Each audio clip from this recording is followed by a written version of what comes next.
अस्सलाम वालेकुम नाज़रीन, मैं हूं आपका मेज़बान जान ले जान और आप देख रहे हैं हल्ला न्यूज़।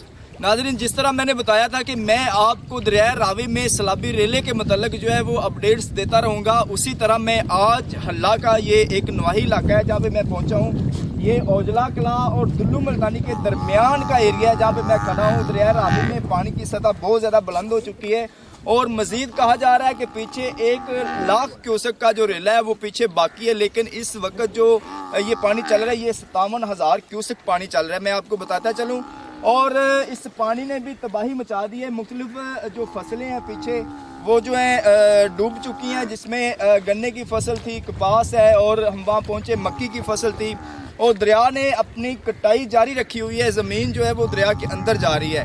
ठीक है, अब मैं यहाँ पे मौजूद हूँ, आप मेरे पीछे देख सकते हैं कि पानी पानी ही हो गया है। और मेरे जो लेफ़्ट साइड पे आबादी है जहाँ पे तकरीबन 50-60 घरों के करीब लोग जो हैं वो बैठे हुए हैं, और ये बिल्कुल किनारे के ऊपर बैठे हुए हैं। पानी की सतह जैसे जैसे बुलंद हो रही है ये खौफ हरास जो है वो फैल रहा है और बहुत ज़्यादा लोग जो हैं वो परेशान हैं। और दूसरी बात मैं हुकूमत की तरफ से करता चलूँ कि जो रेस्क्यू 112 वाले हैं उनका भी कैंप इधर लगा हुआ है, और किसी भी हंगामी सूरत हाल से निपटने के लिए उन्होंने कैंप लगाया हुआ है। यहाँ पे बूट वगैरह लेकर वो बैठे हुए हैं, और दूसरी तरफ लोगों को कहा जा रहा है कि वो महफूज जो मकामात है वहाँ पे मुंतकिल हो जाएं और वहाँ पे चले जाएं।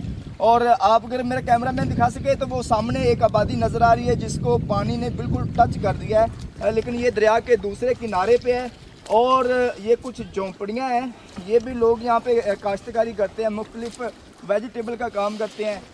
इनको भी पानी ने मुकम्मल जो है वो घेर लिया है।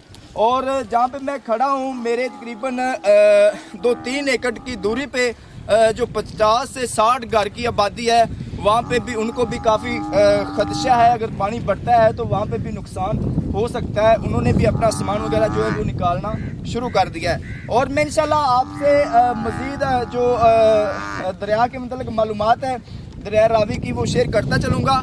पिछली वीडियो में मैंने आपको बताया कि मैं हेड बल्लोकी के मुकाम पे खड़ा था, वहाँ से मैंने आपको जो इन्फॉर्मेशन दी थी बिल्कुल उसी तरह आप भी मैं आपको जो करंट इन्फॉर्मेशन दे रहा हूँ वो ये है कि 57,000 का रेला जो है वो यहाँ से गुजर रहा है, लेकिन 1 लाख बल्कि 1 लाख से बढ़ भी हो सकता है, लेकिन 1 लाख का रेला जो है वो हेड बल्लोकी के मुकाम से जो है वो तकरीबन 3-3:30 बजे तक वहाँ से गुजरेगा। और उसके आने से जो ये पूरा इलाका है इसमें तबाही का खदशा है।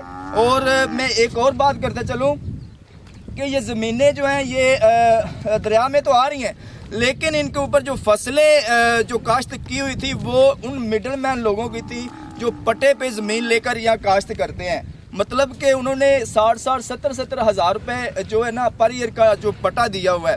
वो बड़े परेशान है कि पहले डीज़ल महंगा था तो हमने अपनी फसलें तैयार की, और धान की फसल है, कमांद है, मुख्तलिफ चारा जात हैं, तो अब ये दरिया आ गया, दरिया की वजह से फसलें जो हैं ये तबाह हो रही हैं। तो इनका मुआवजा कौन देगा? हम कहाँ से जो है कि एक अच्छा रोज़गार जो है वो बनाएंगे? हमारी फसलें तबाह हो रही हैं। हुकूमत को चाहिए कि इस तरफ भी कोई नज़रसानी करे, आकर विज़िट करें, और दरिया रावी के इर्द गिर्द जो बसने वाले लोग हैं इनको कोई अच्छा रिलीफ दे जिनसे इनकी हौसला अफजाई हो सके। और मिलते हैं नए प्रोग्राम के साथ, उस वक्त तक के लिए अपने मेज़बान जान ली जान को इजाज़त दीजिए। और लास्ट पे मैं कहता चलूँ कि हमारे चैनल को सब्सक्राइब करें, लाइक करें, शेयर करें, ताकि मज़ीद आपके पास जो है वो ताज़ा तरीन अपडेट्स आ सके। तो मिलते हैं नए प्रोग्राम के साथ, उस वक्त तक के लिए अपने मेज़बान जान ली जान को इजाज़त दीजिए। अल्लाह हाफिज़।